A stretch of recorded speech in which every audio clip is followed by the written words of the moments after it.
I want you to consider your onset or your attack, all right? We've got 3 different levels of onsets or attack, and for this exercise, I want you going for balanced.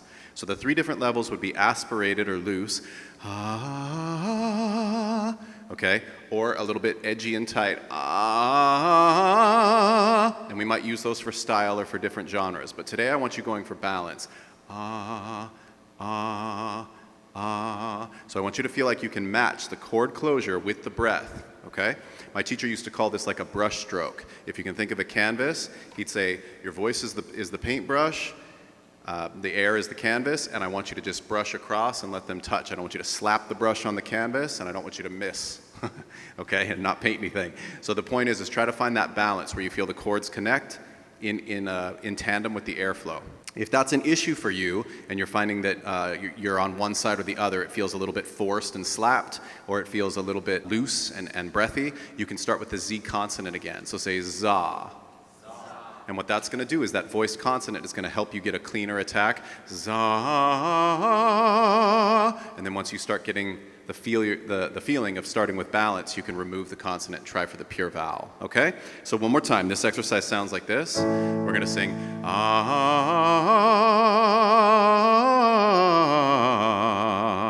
So that's an arpeggio.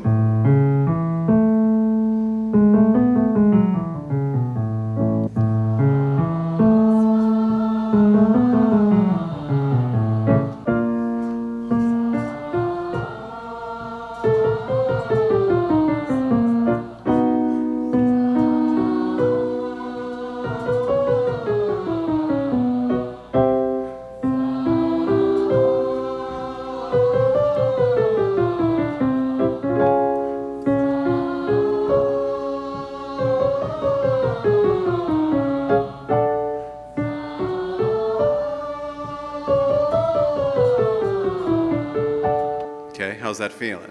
Feeling decent? Yeah, Alvin. Just noticing for definitely a lot of flipping, especially in that higher range for sure. Yeah, so he was saying that he feels like his voice flips as he goes through the bridge. And that's totally normal, and actually that's first step, that's progress. If you didn't feel a flip, it would mean that you're either holding onto your chest voice or that you were starting with your head voice. So actually a flip is really good news. I don't want to leave you there, but just know that that's really good to feel the flip moving up and down. It means that you're switching registers as you sing through your scale. How do we fix that? It's the same work that we've done in previous classes. If we add a little bit of a cry, okay, everybody imitate a creaky door for me, say ah.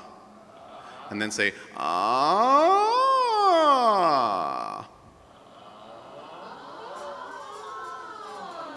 Right, so remember, that exaggeration maintains the chord closure instead of letting them flip apart and come back together. So if I add a little bit of that exaggeration, almost like I'm crying into the pitch, if I'm coming up top here, oh, as opposed to, oh, that's just me using a little bit too much volume, a little too much force. The voice can't sustain it, and then when I try to move across the bridge, the chords flip open. But if I use that lighter production with less breath force and more cry, oh, ah, that connects the chords gently, and then as we sing across the bridge, it allows them to thin out without opening up. Okay? The exaggerated cry is going to keep the chords from flipping apart, but the relaxed breath force is going to allow them to stretch and thin out properly. And that's the game. That's the goal that you're working on, okay? So Alvin, what you can try is just a little bit of that creaky cry exaggeration. Everybody say, ah! Right, oh!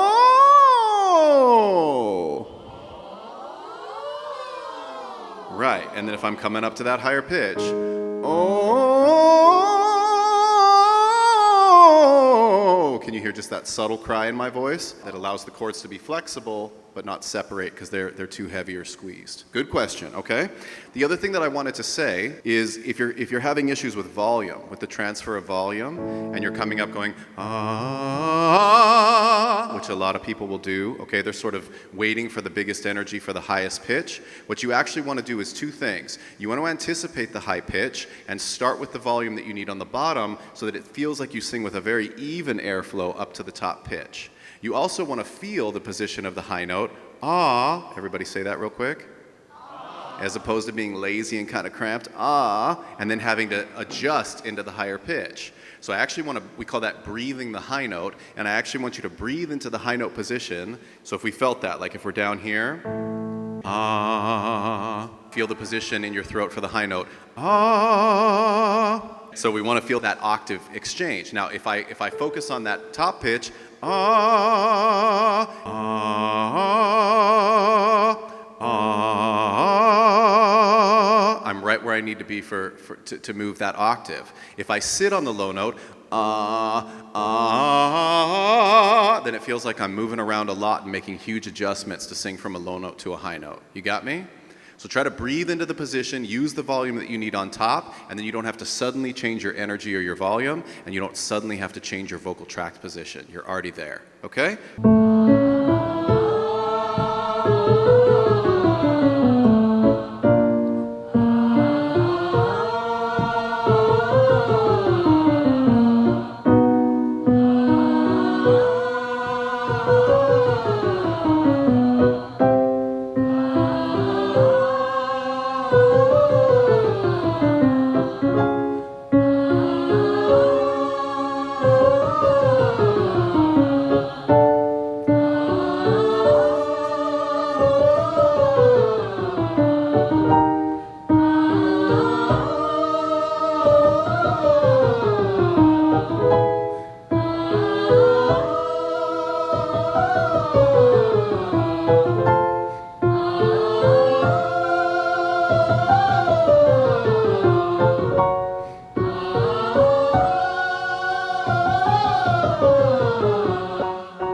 Good. So any fast-moving patterns, but you want to start to bring these in maybe at the end of your warm-up when your voice feels awake. The fact that it's the afternoon is good because we've all been moving around and talking and out in the heat, so we should be awake and alive, but you need to be doing these a few times a week to have more stamina in your voice and have a greater relationship with your airflow, okay? Interested in more voice training? Visit us at wolfstudiosnyc.com.